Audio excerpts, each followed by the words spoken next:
Hello and welcome back to another video, and today we're doing our first video on F1 2017 with it's a career mode with Force India, so that could be quite fun. As you can see, you can just see me setting up my profile now. I've got a helmet, and obviously it's a red helmet, and my name's Matthew Webb in this, and I've got the number 99 eventually. So this is going to be a fun career mode. I'm expecting to do quite well with Force India. My first aim is to get into the fourth in the Constructors this year. Obviously, Sergio Perez will be helping me out with that with a teammate. So as you can see, Sergio Perez is my teammate. And then we get onto the settings in a minute. And I'm doing a 50% race. And I'm also doing manual starts. One short qualifying. And then I'm also medium difficulty because I'm not very good at the game, as you will see while I do this. First of all, we meet Emma, our agent, who gives us a contract to. Obviously, we are a second driver in the team. Sorry if I'm saying him a lot. And this time we got engine management and gas and gearbox management. So that could be quite fun as well. And then I have a look at my weekend tyre allowance. And then we get into qualifying. The first bit of qualifying is track communication, where you obviously learn how to do the track. And we did fairly well at this, as you can see. We actually got purple in the first lap, and then we moved on to the tyre management. And again, we did fairly badly at this one. Actually, we weren't very good at this one, but we won't tell anyone. And we failed this course, so that was a bit of a disappointment. And then we move on to qualifying pace. No, sorry, it's the fuel management, and I was quite good at this. I learned how to do this by.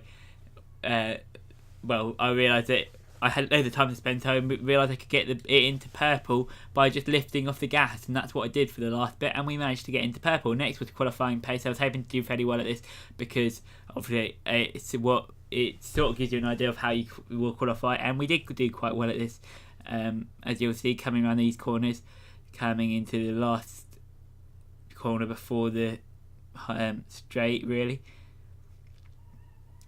We do extremely well. We get target 11th place is what they reckon we would get in the race, and then we meet our R&D man, who obviously tells us about the R&D system and introduces us to the R&D tree, which is obviously a new concept in the game this year, a very important concept as well. To say that, I mean, first of all we looked at our chassis, our aerodynamics, and our engine. I do apologise about that.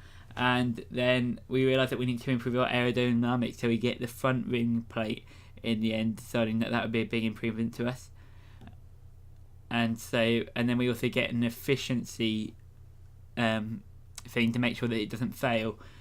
Some of the updates don't fail, so it gives you more of a chance, or less of a chance of failing the product anyway. And then we decide we need to improve our chassis because it's not great, so we move on to improving our chassis, and we decide to buy the first one because that's the only one you can buy, because obviously you've got to get into the tree, so that's the one we bought for the chassis.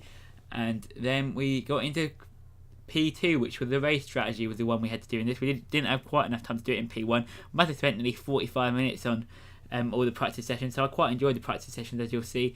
And we do quite well in the race strategy one. Again, after 3 laps we've completed it, and we meet our new rival, which is of course, as it is always, is your teammate in F1 for the first time. So that was Sergio Perez, and that brings us on to qualifying. We had 2 laps in qualifying. This was the first lap, coming around this corner and coming around the straight. I did like the straight, I have to admit. I think there'll be lots of overtaking opportunities in the race there, and the cars feel a lot different, obviously, from F1 2016. You expect that it does feel a bit quicker, and it's fairly nice to drive as well. Although I can't wait until we start overtaking people, because I'm sure that there's not much room on the track for that. And also I realised that the cars are a little bit more aggressive than last year, as you'll see as we get into the race. Anyway, this was lap 1. We did fairly well on lap 1, as you see. We released DRS and on the main straight, and we go up the gears, and we managed to set a preliminary time of being in P2, and then we come around for the second lap, which is also the final lap, and we better our time again, and we managed to finish in P4. Obviously we were in P2 at the start because we were one of the first team cars out, but P4 for the race isn't too bad, and I was very happy with that. And then we moved on to the race day. Obviously Ferrari got the front row. I was very happy with the grid, and I think that in the race. I mean, somewhere about 7th would probably be quite nice to get. I mean, for the first race, I'd be quite happy with a point. He starts in pole position, edging out Raikkonen, who'll start P2. Looking down the rest of the grid, we have Hamilton and a Force India, Romain Grosjean and Massa, Magnussen, Bottas, Ricciardo and Daniel Kvyat, Perez, Palmer, Carlos Sainz and Stroll, Verstappen, Hülkenberg, Fernando Alonso and Stoffel van Dorn, Wehrlein and Marcus Ericsson rounds off the grid. Now it's almost time to lights out, so let's go down to the track.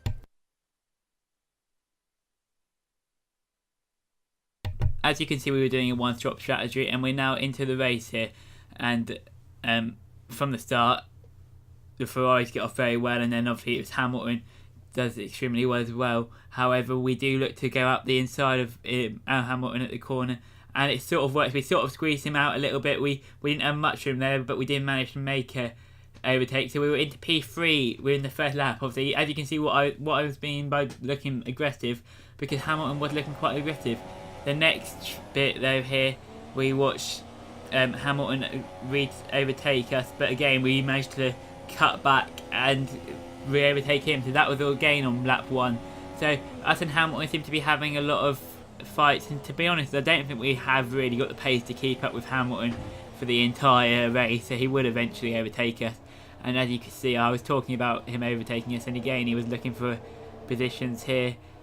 And very close battling it's out there.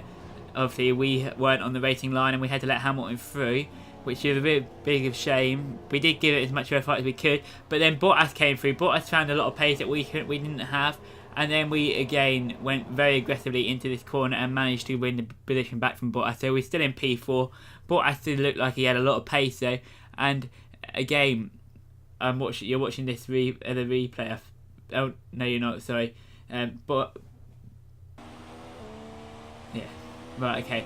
So with a bit of a dodgy bit there, but we do actually gain some positions here due to everyone being in the pit. So the other lots are going to be doing the front runners all they'll be doing 2 stop, but we decided we'd go for a 1 stop, and that's why we're up into P2 at the moment. And actually we take control of the lead for a bit. Obviously we're not going to win the race, but we did take control of the race for a bit. And next, a few laps time, Vettel managed to come down and chase us, and he actually got past us. Obviously Vettel was a much stronger driver, he got a much quicker car than us, and we get told to pit this lap, or we decided to pit this lap as Vettel had beaten us. So we came into the pits on lap 10, and we had to go to the softs for the end of the race, which I think was definitely doable. So I was quite happy about that. We were the only ones in the pit lane. We quickly got to change, and we're back out again. So coming back out, I mean, a very good race so far from us, and we just need to make sure we can consolidate the position, whatever position we were in. And we came out of the pit lane. Obviously we weren't very quick, but obviously that's the pit lane limit, they're doing that for you. And we came out in P11, which is alright, but obviously I'm not sure how many of them around us have to pit, because I'm sure a lot of them were on fresh tyres to start the race.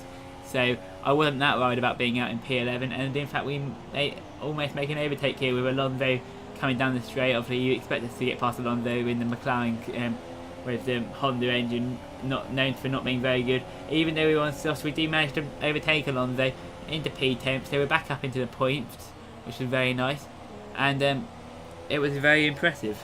And again, opening a DRS spot just to make sure that we get away from Alonso, and we do manage to do that. And then next up is Hülkenberg, and Hülkenberg is obviously a very good player, a good driver in the Renault, and former Force India driver, I believe, as well. So that's quite bizarre. But we do manage to overtake him, brake him really late, and then we go off the side there. But luckily we managed to keep it on and don't hit into Hülkenberg, which was very nice.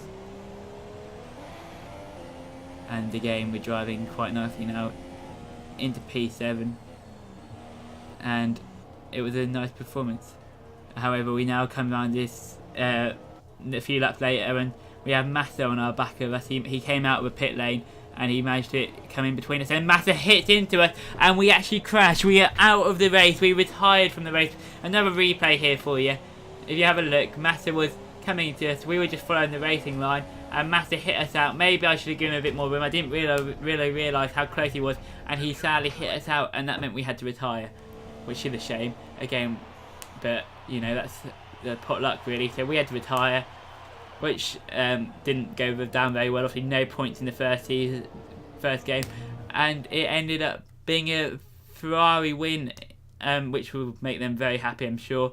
Obviously, Force India didn't do so very well, but Sebastian Vettel was the race winner, the German who is world champion many times, so he'll be very happy with that.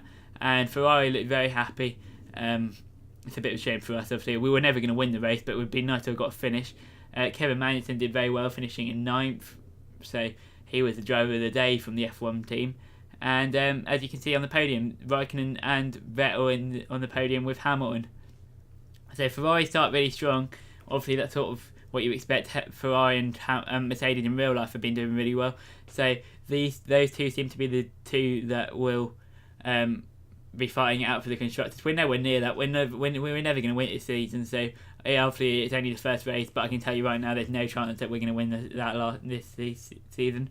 And they now move on to the race results. So you'll see Max Verstappen finished 4th, Ricciardo finished 5th, and Sergio Perez was down in 6th.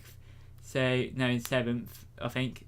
So then we meet the agent who offered us an invitational event for F1 classic cars, and I thought, you know what, we'll do that in the next episode. So I dismissed it, but then I realised I'm not sure whether or not we can do it in the next episode. We'll see if we do it in the next episode. I hope you've all enjoyed this video. If you have, hit a like and subscribe. Goodbye.